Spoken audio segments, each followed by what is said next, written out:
ചാലിശ്ശേരി സെന്ററിലെ 4 കടകളിൽ വൻ തീപിടുത്തം. ഫുഡ്വെയർ ഷോപ്പ്, പച്ചക്കറിക്കട, ബേക്കറി എന്നിവയുൾപ്പെടെയുള്ള 4ഓളം കടകളിലാണ് തീ പടർന്നത്. കുന്നംകുളത്ത് നിന്നും ഫയർഫോഴ്സ് യൂണിറ്റുകൾ സ്ഥലത്തെത്തി തീ അണക്കാനുള്ള ശ്രമങ്ങൾ പുരോഗമിക്കുകയാണ്. ഇക്ബാൽ അറക്കലാണ് വിശദാംശങ്ങളുമായി ചേരുന്നത്.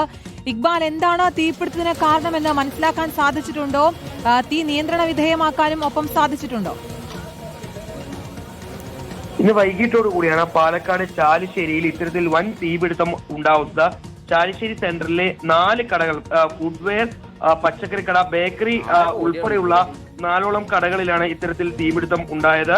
കുന്നംകുളത്ത് നിന്ന് പെട്ടെന്ന് തന്നെ ഫയർഫോഴ്സ് യൂണിറ്റുകൾ സ്ഥലത്തെത്തുകയും തീ അണയ്ക്കാനുള്ള ശ്രമങ്ങൾ ആരംഭിക്കുകയും ചെയ്തു. ഏതായാലും മണിക്കൂറുകൾ നീണ്ട ശ്രമത്തിനൊടുവിലാണ് ഇപ്പോൾ തീ പൂർണ്ണമായും നിയന്ത്രണ വിധേയമാക്കാൻ ഫയർഫോഴ്സ് ഉദ്യോഗസ്ഥർക്ക് സാധിച്ചിട്ടുള്ളത്. ഷോർട്ട് സർക്യൂട്ട് ആണ് ഇത്തരത്തിൽ ഈ വൻ തീപിടുത്തത്തിലേക്ക് നയിച്ചിട്ടുള്ളത് എന്നുള്ളതാണ് പ്രാഥമികമായി ഉദ്യോഗസ്ഥർ പറയുന്നത്. ഏതായാലും വിശദമായിട്ടുള്ള പരിശോധന നടക്കും.